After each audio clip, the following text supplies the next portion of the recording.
उत्तर पश्चिम भारत के राज्यों में बादल जमकर बरस रहे हैं। इसी बारिश का तो सबको इंतजार था, लेकिन बादल जब बरसे तो ऐसे बरसे कि पानी को जहां रास्ता मिल रहा है वो वहां बह रहा है। नदियों नालों में कई जगह उफनता पानी, कई और जगह या तो नए रास्ते ढूंढ कर रहा है या फिर जो मौजूदा रास्ते हैं जिन पर घर बन गए, जिन पे एनक्रोचमेंट हो गई, अतिक्रमण हो गया, उसको भी अपनी चपेट में लिए हुए। नतीजा त्राही त्राही, कोई बादलों का तो कोई नदियों का। क्या कसूर अपना अपना बता रहा है। सच्चाई यह है कि कसूरवार हम, जो इन नदियों और कुदरती नालों के रास्ते पर बैठे हैं। हमने नदियों के फ्लड प्लेन पर सीमेंट कंक्रीट के अपने आशियाने बना दिए हैं, दफ्तर और दुकान बना दिए हैं। कई जगहों पर अब वापस नदी के हवाले होते जा रहे हैं, जैसे कि इन तस्वीरों में आप देख रहे हैं। आप नदी के रास्ते में आएंगे तो एक दिन आएगा जब नदी अपना रास्ता खुद वापस ले लेगी।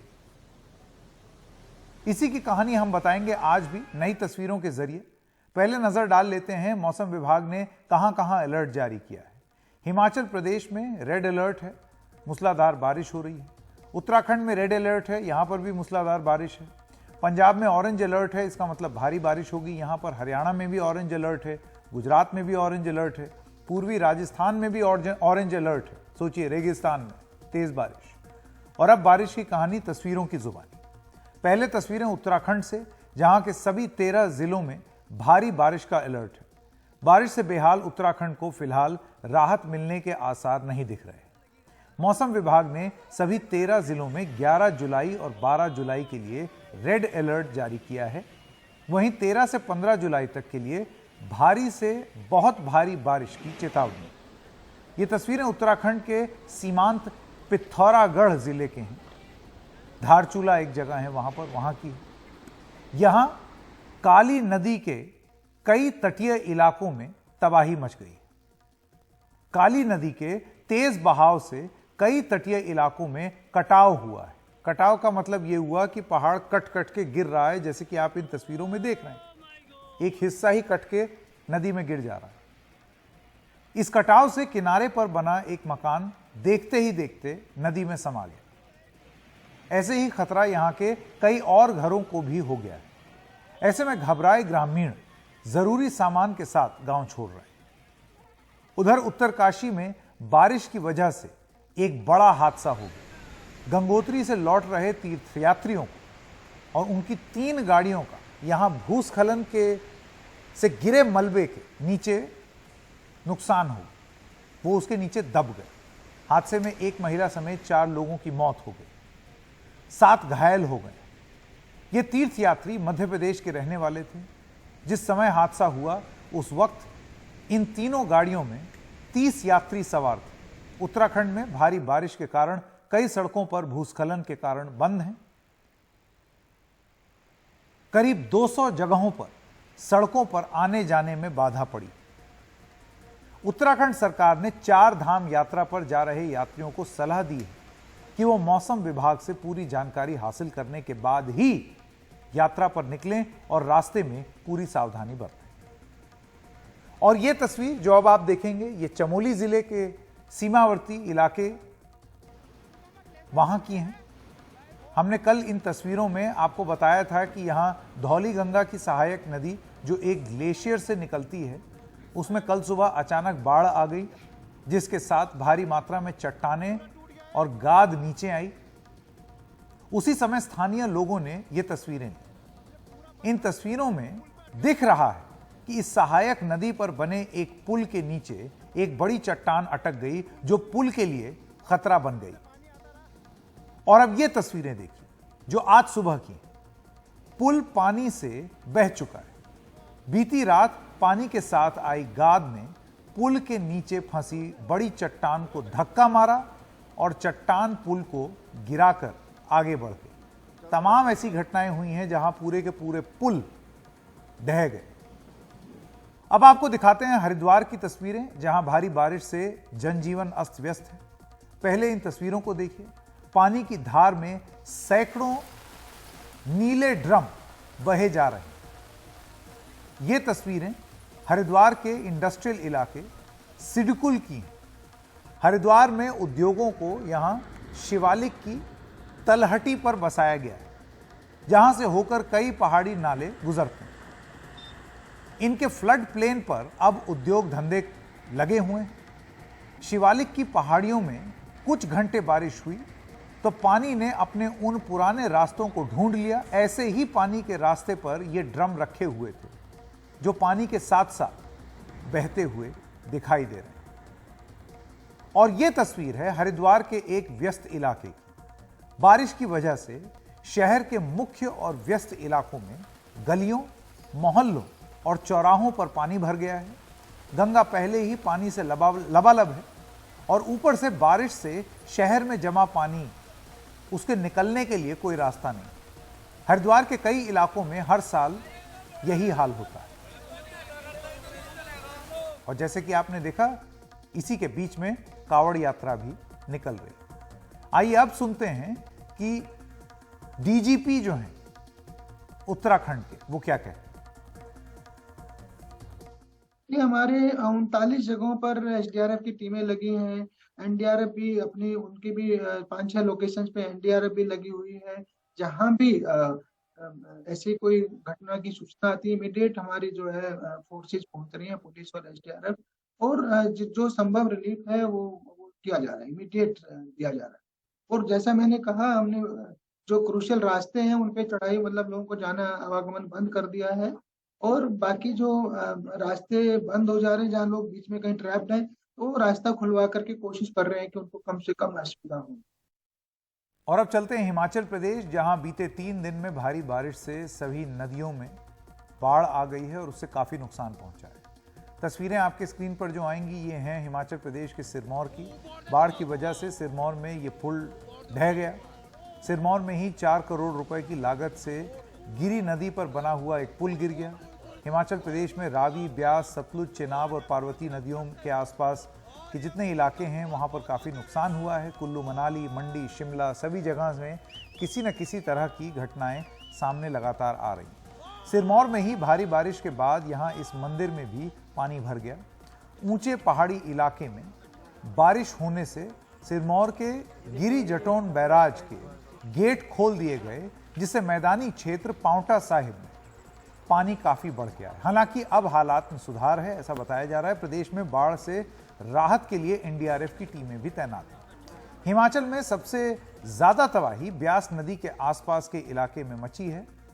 पंडो में 100 साल पुराना पुल बाढ़ में बह गया। मंडी में ब्यास नदी में पानी बढ़ने से उस पर बने पंडो बांध का जल स्तर काफी बढ़ गया है, जिसे देखते हुए उसे खोलना पड़ा।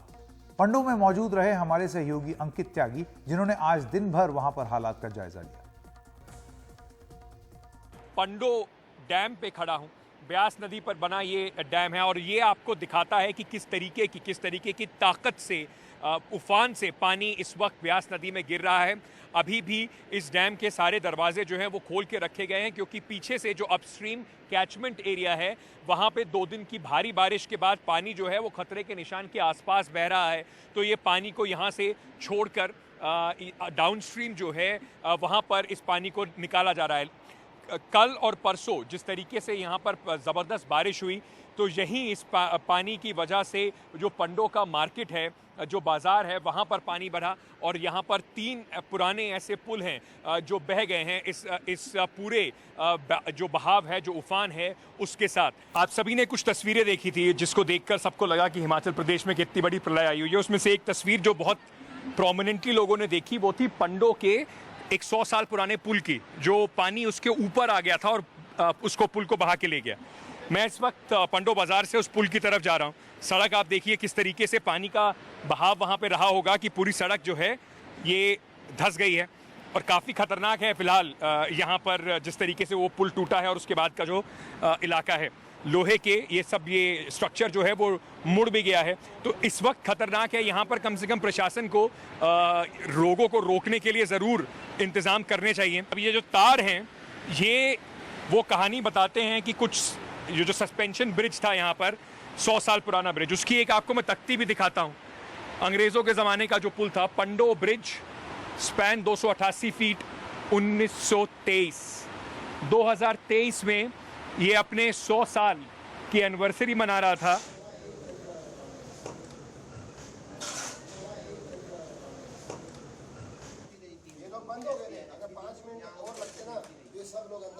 ये आपका घर है? मेरा घर है ये। एक मिनट। हमारा ही घर है ये।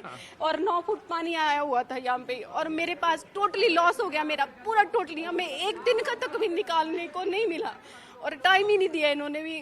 कुछ सामान हम अपना रोज का कपड़ा पहनने का भी हम अभी उठा ले अपना, पर टाइम ही नहीं मिला हमें। 9 फुट तक पानी था। अंदर देखो आप, अंदर देखो पंखे भी टेढ़े हो गए, मेरे पीवीसी सारी टूट गई। ये मेरे हस्बैंड के टाइम का मकान बनाया हुआ। जी जी। क्या नाम है मैडम आपका? सरबजीत। किसी का घर है ये, आपको शायद लगता हो रोज़ आप अपने घर की सफाई करते होंगे, रोज़ देखते होंगे कि घर आपका साफ़ सुथरा रहे।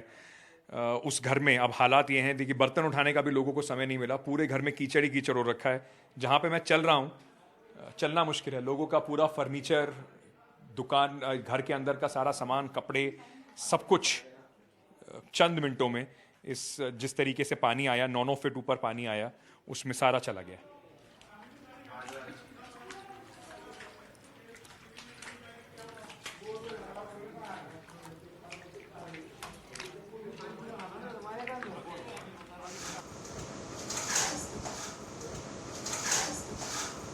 आप लोग क्यों यहाँ पर खड़े हुए मैडम, क्यों आप लोग प्रोटेस्ट कर रहे हैं अभी यहाँ? सर हम प्रशासन से मांग करें, 36 आवर हो गए, आज तक अभी तक हमारे को न खाने का न पीने का। प्रधान तक नहीं आया, प्रधान तक नहीं आया, सारा रुड़ गया, कार रुड़ गए, कुछ खाने नो 3 दिन हुए भूखे बैठे लो, कोई नहीं पूछ रहे हैं, सानू बात नहीं पूछ रहे हैं, कोई क्या है क्या पड़े, वोट लड़ तो सारे आ जाते, वोट दो वोट दो वोट दो, वोट के तो देने से तो सब कुछ रुड़ गया, रोटी खाने नो भी नहीं पूछ रहा है। ये समझाने के लिए आपको कि इस वक्त हम जहाँ खड़े हैं उसमें कितना नुकसान हुआ है, मैं आपको ज़रा ये वाटर टैंक दिखाता हूँ। ये जो वाटर टैंक है, ये ज़मीन पर वाटर टैंक था, करीब 5 फीट की ऊंचाई पर। जो नॉर्मल ग्राउंड लेवल था यहाँ पर पंडो बाजार इलाके में, 5 फीट उसके ऊपर कम से कम हम खड़े हुए हैं। आप उधर देख रहे होंगे, ये जो बेंच लगी है, पार्क में अमूमन जो बेंच लगती है वो पूरी मिट्टी से दबी हुई है। तो करीब 3 से 5 फीट की ऊंचाई पर हम इस वक्त खड़े हुए हैं, उस मलबे के ऊपर जो पानी के साथ बहकर लोगों के घरों में घुसा। तो ये थी हिमाचल प्रदेश से अंकित त्यागी की रिपोर्ट। लेकिन आइए अब बात करते हैं दिल्ली की। उत्तराखंड और हिमाचल प्रदेश में जो भारी बारिश हुई है, भाई वो पानी लगातार नीचे आ रहा है। अब नीचे आएगा तो वो प्लेन्स में भी आएगा, और जहां जहां नदी बह रही है वहां पर उसका असर भी दिखेगा। यमुना में भी दिख रहा है, यहां पर जल स्तर खतरे के पार पहुंच गया है। आज सुबह यमुना का जल स्तर 206 मीटर से ऊपर है, जबकि खतरे का निशान 205.33 मीटर। इससे यमुना किनारे के रिहायशी इलाकों में पानी बढ़ गया। ज्यादा जानकारी दे रहे हैं हमारे सहयोगी परिमल। यमुना में पानी बढ़ने के बाद नदी किनारे के कई लोगों को सुरक्षित जगहों पर पहुंचाने की कोशिश। ऐसे करीब 7,000 लोगों को अस्थायी तौर पर दूसरी जगहों पर पहुंचा दिया गया है। पूर्वी दिल्ली में मयूर विहार के इस फ्लाईओवर के नीचे बीते 2 दिन से ऐसे ही कुछ लोग रह रहे हैं, लेकिन उन्हें बस यहाँ लाया गया है। खाने पीने, नहाने धोने की कोई व्यवस्था नहीं है। फिलहाल हम मयूर विहार इलाके में, जहाँ पे आप देख सकते हैं कि कैसे लोग यहाँ पे रह रहे हैं अपने घरों से निकलकर, क्योंकि घरों में पानी है और यहाँ पर इनकी तकलीफ जो है वो फिलहाल बढ़ी हुई है। अम्मा कब आए यहाँ पर? 12 बजे रात को। हाँ, 12 बजे रात का आए। तो नहाना और कैसे हो रहा है? नहाने के नहीं मिला है ना, पानी पीने के मिला, बस सुबह का 1 टैंकर पानी आया, बच्चा उतरे भूखे मर रहे सबके। खाना जैसे तैसे बना रहे हैं? खाना जैसे तैसे जिसके पास व्यवस्था हो बना रहा, जिसके पास नहीं बनाने। और भी लोगों से बात करते, देखिए यहाँ पे तमाम रसोई का सामान नजर आएगा और यहाँ पर लोगों की तकलीफ जो है वो बढ़ी हुई है। कब से आप लोग, क्या क्या समस्याएं हैं यहाँ पर? सर सारी समस्याएं हैं यहाँ, नहीं भोजन पानी की व्यवस्था नहीं कुछ है। बच्चों देख ही रहे हो, ऐसे पड़े हम लोग। सरकार की तरफ से कोई सुविधा? वो क्या सुविधा, आप लोग देख ही रहे हो, हम लोग क्या बता सकते। कोई आश्वासन आया देने के लिए? कोई नहीं आया सर। लिख कर लिए गए बस। हाँ, लिख कर ले गए, 12 बजे खाना देंगे, 12 बजे रात से हम लोग बैठे। उधर यमुना के किनारे बसे इस यमुना बाजार इलाके के लोग अपना घर छोड़ने को तैयार नहीं हैं। वो भी तब जब यमुना का पानी इनके घरों में घुस चुका है। यहाँ करीब 1000 लोग अब भी रुके हुए हैं। हालांकि कुछ लोगों को लगता है कि अब उन्हें घर छोड़कर जाना ही होगा। इस वक्त हम यमुना बाजार में हैं, जहां पर यमुना का पानी लोगों के घरों में दाखिल हो गया है, घुस गया है। ये बिल्कुल यमुना नदी से सटा हुआ इलाका है। इतना पानी कब देखा था पहले?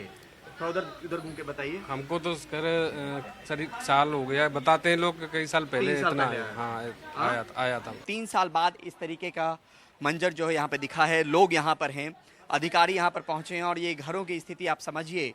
और घाट भी आपको दिखाएंगे। ये बच्चे आपको घरों में दिखेंगे ऊपर छतों पे, और लोगों के घरों में यहाँ पे पानी है।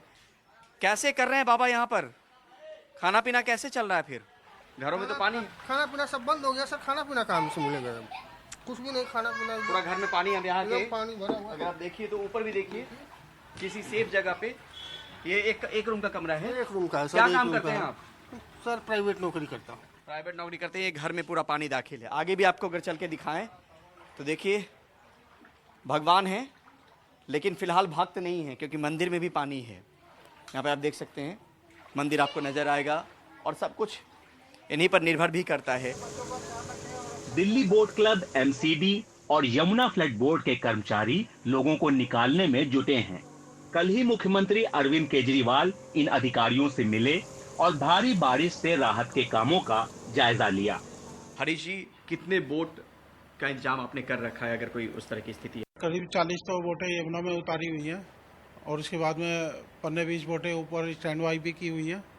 पूरा इंतजाम है। सब पे डाइवर्स दो एक बोट पे 2 डाइवर्स भी हैं। तो आंकड़े कि कितने लोगों को शिफ्ट आपने करवाया होगा पूरे रिवर बेड इलाके में से? देखिए, करीब मेरे ख्याल से अगर पूरी 6 डिस्ट्रिक्ट पड़ती हैं तो उसमें करीब 25-30 हज़ार आदमी तो ऊपर करा दिए। यमुना में पानी खतरे के निशान से ऊपर पहुंचने के बाद पुरानी दिल्ली की एक पहचान लोहे का ये पुल बंद कर दिया गया। इसमें नीचे गाड़ियां गुजरती हैं और ऊपर रेल। फिलहाल सबकी आवाजाही बंद कर दी गई है। 1978 के बाद दिल्ली में यमुना का पानी इस स्तर तक पहुंचा है। गाड़ियों की आवाजाही बंद, ट्रेन का परिचालन बंद।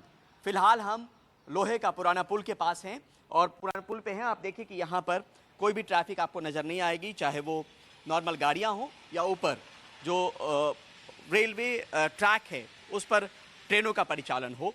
और एहतियातन ये बंद किया गया है क्योंकि हथनीकुंड बैराज से परसों रात 1 बजे से अब तक 50 लाख क्यूसेक से ज़्यादा पानी छोड़ा गया है। हालात कब तक सुधरेंगे पता नहीं, लेकिन फिलहाल ये ज़रूर है कि जो फ्लड लेवल है यमुना का वो 207.49 मीटर है और ये हाईएस्ट 1978 में रिकॉर्ड किया गया था।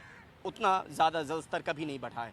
तो फिलहाल एक चुनौती है। चिंता उन लोगों के लिए जिन्होंने अपने घर बार छोड़े हैं, जो रिवर बेड के इलाके में रह रहे थे। चुनौती सरकार के सामने, वो किस तरीके से उन लोगों तक तमाम वो सुविधाएं पहुंचाती है जिनको फिलहाल उनको दरकार है। नई दिल्ली से कैमरा पर्सन मनोज ठाकुर के साथ परिमल कुमार, एनडीटीवी इंडिया।